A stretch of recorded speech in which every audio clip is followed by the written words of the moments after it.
Doctors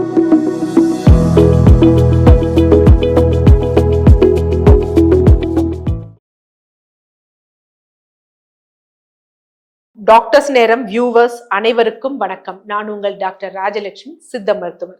இந்த பதிவில் எதை பற்றி பார்க்க போறோம் அப்படின்னா, கண்புரை, கேட்ராக்ட். ஸோ ஏன் ஏற்படுகிறது, வராமல் நம்ம எப்படி தடுத்து கொள்ளலாம், வந்தால் நம்ம எப்படி கையாளணும் அப்படிங்கிறது தான் இந்த பதிவில் வந்து பார்க்க போறோம். ஆக்சுவலா இந்த கண்புரை கேட்ராக்ட் அப்படிங்கிறது எதை பாதிப்பு அடைய செய்யுது அப்படின்னு பார்த்தீங்கன்னா, நம்ம பார்வையில யூஸ்வலா ஒரு பிளர்ரிங் மாதிரி இருக்கும். நிறைய பேர் என்ன செய்வாங்க, வயதாயிருச்சு அதனாலதான் நமக்கு வந்து ஒரு மாதிரி மங்களா தெரியுது அப்படிங்குவாங்க. நமக்கு நார்மலா பார்க்கிற பார்வை இல்லாம, அதாவது ஒரு ஐஸ் கட்டி இருக்குன்னு வச்சுக்கோங்களேன், ஐஸ் இருக்குன்னு அது நல்லா இருக்கிறப்ப நமக்கு தெரியும். ஆனா அதே இது கொஞ்சம் உறைந்தது போன்று இருந்ததுன்னா எப்படி இருக்குமோ அப்படி ஒரு பார்வை வந்து விஷன் வந்து நமக்கு எதுல கிடைக்கும் அப்படின்னா கேட்ராக்ட்ல வந்து கிடைக்கும். இந்த கேட்ராக்ட்ல எது மெயினா வந்து பாதிக்கப்படுது அப்படின்னா, கண்களில் உள்ள லென்ஸ். யூஸ்வலா என்ன அப்படின்னு பாத்தீங்கன்னா, கருப்பா பியூப்பில் இருக்கும், அடுத்த ஐரிஸ் இருக்கும், அதுக்குள்ள வந்து லென்ஸ் இருக்கும். இந்த லென்ஸ் தான் என்ன பண்ணுது அப்படின்னா, அந்த ஒளியை வாங்கி தேவையான அளவுல அட்ஜஸ்ட் பண்ணி விழித்திரையில வந்து விழுகுவதற்கு ஃபோக்கஸ் பண்ணி வரும். ஸோ இதுதான் அந்த வழியை வந்து அந்த இதை வந்து அனுப்புறது. இது என்ன ஆயிருது, இந்த லென்ஸ் எதனால பண்ணப்பட்டதுன்னா நீர் மற்றும் கிறிஸ்டல்ஸால பண்ணப்பட்டது. ஸோ மெயினா இது வந்து என்னன்னா ஒரு புரோட்டீன் சார்ந்த ஒரு விஷயம். இப்ப நமக்கு வயதாகும் பொழுது நம்ம உடம்புல டீஜெனரேட்டிவ் சேஞ்சஸ், எப்படி எலும்புகள் பாதிக்கப்படுது, தசைகள் பாதிக்கப்படுதோ அதே போல இதுகளுக்கெல்லாம் என்ன ரொம்ப முக்கியம் அப்படின்னா புரதம் வந்து ரொம்ப முக்கியம். ஸோ அந்த புரதமானது குறையும் பொழுது, நீர்த்துவமானது குறையும் பொழுது என்ன ஆகும் அப்படின்னா, இந்த கண்ணாடி போன்று இருக்கக்கூடிய லென்ஸ் ஆனது ஒரு மறைத்தது போர் ஒரு அதெல்லாம் இதாகி அந்த ஐஸ் கியூப்ஸ் எப்படி இறுகி போனா எப்படி இருக்குமோ அந்த மாதிரி விஷயங்கள் ஏற்படும். அப்ப இது என்ன பண்ணும்னா, வெளியில இருந்து வந்ததை ஃபுல்லா கரெக்டா உள்வாங்கி உள்ள செல்லாது. அப்ப அறகுறையான ஒரு விஷன் வந்து நமக்கு வந்து ஏற்படும். இதுதான் வந்து கேட்ராக்ட்ல மெயினா நடக்கக்கூடிய ஒரு விஷயம். இது யாருக்கெல்லாம் ஏற்படும், வயதானவங்களுக்கு தான் ஏற்படுமா, சின்ன குழந்தைகளுக்கு ஏற்படாதானா? அது தவறான விஷயம். அண்மையில கேரளாவுல வந்து பாத்தீங்க அப்படின்னா, குழந்தைகளுக்கு கேட்ராக்ட் அதிகமாக ஏற்பட்டிருக்கு. காரணம் என்ன அப்படின்னு பார்த்தப்ப, மற்ற இடத்துல இருக்கா இல்லையாங்கிறத விட இங்க சரியா வந்து கணிச்சிருக்காங்க. என்ன அப்படின்னா, குழந்தைகள் ரொம்ப அதிகமா மொபைல் யூசேஜ் பண்ணுவதால் அந்த ரேடியேஷனால பாதிக்கப்பட்டு சரியான ஊட்டம் இல்லாததுனால அவங்களுக்கு கேட்ராக்ட் ஏற்பட்டதாக வந்து சொல்லப்படுது. இது இல்லாம இளம் வயதினர் யார் வந்து இந்த ஆட்டோ இம்யூன் டிசார்டரால பாதிக்கப்படுறாங்க, முடக்குவாதம், சொரியாசிஸ், கரப்பான் போன்றவங்கள பாதிக்கப்படுறாங்களா, இல்ல அதற்காக எடுத்துக்கக்கூடிய ஸ்டீராய்டு மருந்துகள் போன்றவற்றால என்ன ஆகுது அப்படின்னா, இந்த லென்ஸ் வந்து பாதிக்கப்பட்டு கண்புரை வந்து ஏற்படுது.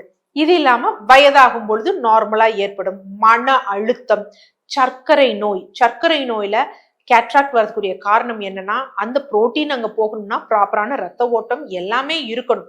ஸோ அப்ப இவங்களுக்கு பிளட் சுகர் சீரா இல்லாத பொழுது என்ன ஆகும் அப்படின்னா, அங்க போகக்கூடிய ரத்த நாளங்கள் பாதிக்கப்படுகிறப்ப இந்த லென்ஸ் போன்றவை பாதிக்கப்படும். அதே மாதிரி நம்முடைய பாரம்பரிய மருத்துவத்துல என்ன சொல்லுவோம் அப்படின்னா, உடல் உஷ்ணம் உஷ்ணம் யாருக்கு அதிகமா இருக்கோ அவங்களுக்குலாம் கண்கள்ல புரை வந்து ஏற்படும் அப்படின்னு. இந்த கண் புரை ஏற்படுறவங்களுக்கு யூஸ்வலா நம்ம பார்த்தோம் அப்படின்னு வச்சுக்கோங்க, நமக்கு கண்கள்னாலே நம்ம மருத்துவ முறைப்படி உஷ்ணம் அப்படின்னு தான் வந்து நம்ம சொல்லுவோம். உஷ்ணத்தால தான் வந்து இது ஏற்படுது. சில பேருக்கு வந்து உடனே இதாகும், சில பேருக்கு கொஞ்சம் ரேர் ஆகும். காரணம் என்ன அப்படின்னா, இது 3 வகையில எந்த இடத்துல அந்த லென்ஸ் வந்து திக் ஆகுது அப்படின்னு. சில பேருக்கு வந்து என்ன அப்படின்னு பாத்தீங்கன்னா, இந்த நடுவுல யூஸ்வலா இந்த கண்புரை வந்தவங்களுக்கு நம்ம நார்மலாவே கண்கள்ல பார்த்தோம் அப்படின்னா, அந்த நடுவுல அந்த கருப்பு இருக்கிற இடத்துல ஒரு வெள்ளை சின்னதா ஏதோ பேப்பர் வச்சு அடிச்ச மாதிரி, ஒயிட் ஷீட் வச்சு அடிச்ச மாதிரி வந்து இருக்கும். இது உடனே சில பேருக்கு வரும். அந்த மாதிரி இருந்ததுன்னா காலதாமதம் பண்ணாமல் உடனே அறுவை சிகிச்சை வந்து எடுத்துக்கணும். சில பேருக்கு என்ன அப்படின்னு பாத்தீங்கன்னா, இந்த கண்கள் இருக்கு பாத்தீங்களா, அதனுடைய பின்பகுதிகள், அந்த லென்ஸோட பின்பகுதிகள்ல வந்து ஏற்படும். இது வந்து பாத்தீங்கன்னா ரொம்ப ஃபாஸ்டா வந்து டெவலப் ஆகக்கூடிய ஒரு விஷயம். ஸோ அதுவும் வந்து சீக்கிரம் நமக்கு பாதிப்புகளை ஏற்படுத்தும். ஒரு சிலருக்கு என்ன அப்படின்னா, கார்டெக்ஸ் வெளியில இருந்து அப்படியே கொஞ்சம் கொஞ்சமா வந்து அந்த அந்த லென்ஸ் ஆனது உறைந்து கொண்டே வரும், புரோட்டீன்ஸ் டேமேஜ் ஆகிக்கிட்டே வரும். ஸோ வந்து கடைசியில வரும். இவங்களுக்கு வந்து பாத்தீங்கன்னா கொஞ்சம் கொஞ்சமா பார்வை மங்கல் வந்து ஏற்பட ஆரம்பிக்கும். அதன் பின்னாடிதான் வந்து என்ன அப்படின்னா சென்டர்ல வரும். ஸோ இவங்க வந்து கொஞ்சம் விழித்து கொள்ளலாம். நிறைய அற்புதமான மருந்துகள் ஐட்ராப்ஸ் எல்லாம் சித்த மருத்துவத்துல இருக்கு, ஆயில் பேஸ்ல இருக்கு. அதுக்கப்புறம் என்ன அப்படின்னு பாத்தீங்கன்னா மை போன்றவையும் இருக்கு. அடுத்து வாட்டர் பேஸ்லயும் வந்து இருக்கு, பன்னீர் பேஸ்லயும் இருக்கு. ஸோ அது அவங்கவுங்க மருத்துவர்கள் அவங்களுடைய தேவைக்கு ஏற்றாப்ப பரிந்துரைப்பாங்க. ஸோ அதை போட்டு வந்தோம்னா ஃபர்தரா டேமேஜ் ஆகாமல் வந்து நம்ம தடுத்துடலாம். ஸோ அப்ப என்னன்னா பார்வை நல்லா இருக்கும். பட் எந்த ஸ்டேஜ்ல இருக்கீங்கிறத புரிஞ்சுட்டு தான் நம்ம அதற்குரிய சிகிச்சை வந்து பண்ணும். ஆனா இதெல்லாம் வராமல் தடுக்கணும், என் கண் நல்லா பார்வை ஒளியா இருக்கணும் அப்படின்னா வாரத்தில் 3 நாள் ஒரு குடிநீர் இருக்கு. ஸோ அந்த குடிநீரை நம்ம தொடர்ந்து நம்ம எடுத்துக்கொண்டே வந்தோம் அப்படின்னா இந்த கண் வந்து கேட்ராக்ட் இருக்கு பாத்தீங்களா, அது ஏற்படாமல் வந்து தவிர்க்கக்கூடிய தன்மை வந்து இதற்கு இருக்கு. அதற்கு தேவையானது என்ன அப்படின்னு பாத்தீங்கன்னா முருங்கைக்கீரை. ஸோ நம்ம முருங்கைக்கீரை வந்து எவ்வளவு எடுத்துக்கணும்னா நல்லா ஒரு கைப்பிடி வந்து எடுத்துக்கணும். அதனுடன் என்ன அப்படின்னு பாத்தீங்கன்னா எள்ளு பின்னாக்கு, எள்ளு புண்ணாக்கு இருக்கு பாத்தீங்களா, அது ஒரு 10 கிராம் எடுத்துக்கணும். ஏலக்காய் வந்து ஒரு 5 கிராம் எடுத்துக்கணும். இதெல்லாம் மிக்சியில வச்சு 1-2 பல்ஸ்ல வச்சுட்டு நல்லா ஒரு 500 ml தண்ணீர் விட்டு நல்லா கொதிக்க விடணும். கொதிக்க விட்டு நல்லா 100 ml ஆகுதுனே வடிகட்டி வந்து எடுத்துக்கணும். இதை காலை மாலை வந்து ஒரு 30 வயதை கடந்த உடனே தொடர்ந்து எடுக்கிறது நல்லது. ஒரு 30 வயதுல இருந்து 40 வயது வரை வாரம் ஒரு முறை எடுங்க. 40 வயதுல இருந்து 50 வயது வரை வாரம் 3 முறை வந்து எடுங்க. 50 வயதுக்கு மேல தினமும் ஏதோ ஒரு வேளை எம்டி ஸ்டமக்ல, அதாவது இந்த குடிநீரை குடிச்சிட்டு 1 மணி நேரத்துக்கு அப்புறம் தான் எதுவும் சாப்பிடணும். இல்ல இது எடுக்கிறதுக்கு 2 மணி நேரத்துக்கு முன்னாடி எந்த உணவும் சாப்பிட்டு இருக்கக்கூடாது. ஏன்னா அப்பதான் அப்சார்ப்ஷன் நல்லா இருக்கும். இதனுடைய பலன் என்ன அப்படின்னு வந்து நம்ம வந்து பார்த்தோம் அப்படின்னா, ஸோ முருங்கைக்கீரை ஏற்கனவே நம்ம சொல்லியிருக்கோம்.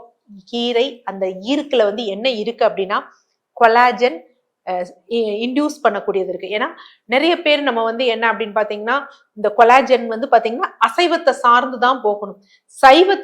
சைவத்துல கொலாஜன் கிடையாது. ஆனா முருங்கை ஈர்க்கு, இந்த முருங்கை குச்சி இதுல வந்து இருக்கு. சோ இது கொலாஜன் அப்படில அந்த கொலாஜனை பூஸ்ட் பண்ணி கொடுக்கும். ஸோ கொலாஜன்ங்கிறது அது ஒரு புரோட்டீன் பேஸ் தான். இது கண் பார்வைக்கு வந்து ரொம்ப நல்லது. இது மட்டும் இல்ல, உடம்புல எங்கெல்லாம் புரோட்டீன் தேவையோ அந்த டீஜெனரேட்டிவ் சேஞ்சஸ் இருக்கோ அதை பண்ணக்கூடிய தன்மை இருக்கு. அடுத்து எள்ளு பின்னாக்கு எதுக்காக அப்படின்னு பாத்தீங்கன்னா ஃபோலிக் அமிலம், அதே மாதிரி இதுல வந்து பாத்தீங்கன்னா ரிச்சா வந்து அயன் கண்டென்ட் வந்து இருக்கு.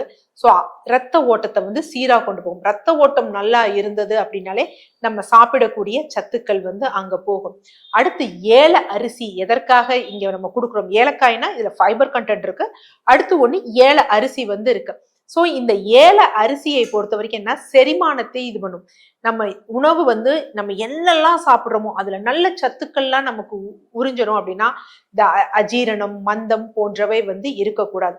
அதற்காகவும் இன்னொரு விஷயம், இந்த எள்ளு பின்னாக்கு சாப்பிட்றப்ப அதுல கொஞ்சம் இனிப்பு சுவை இருக்கு. அந்த இனிப்பு சுவை இருக்கு பாத்தீங்களா, அதை பேலன்ஸ் பண்றதுக்காக இந்த ஏலக்காய் வந்து அந்த தோடத்தை சமன் செய்வதற்காக நம்ம இது பண்ணுவோம். ஸோ இதை நீங்க தொடர்ந்து எடுங்க. கேட்ராக்ட் நம்ம சொல்லக்கூடியதுல, அதாவது 30 வயதுல இருந்து 40 வயது வரை வாரம் ஒரு முறை, 40ல இருந்து 50 வயது வரை வாரம் 3 முறை, 50 வயதுக்கு மேல தினம் ஒரு முறை எம்டி ஸ்டமக்ல எடுத்துட்டோம் அப்படின்னா இந்த கண்ல உள்ள லென்ஸ் பாதிக்கப்படாது, புரோட்டீன் மெட்டீரியல் டேமேஜ் ஆகாது, நமக்கு கேட்ராக்டும் வராது. நன்றி.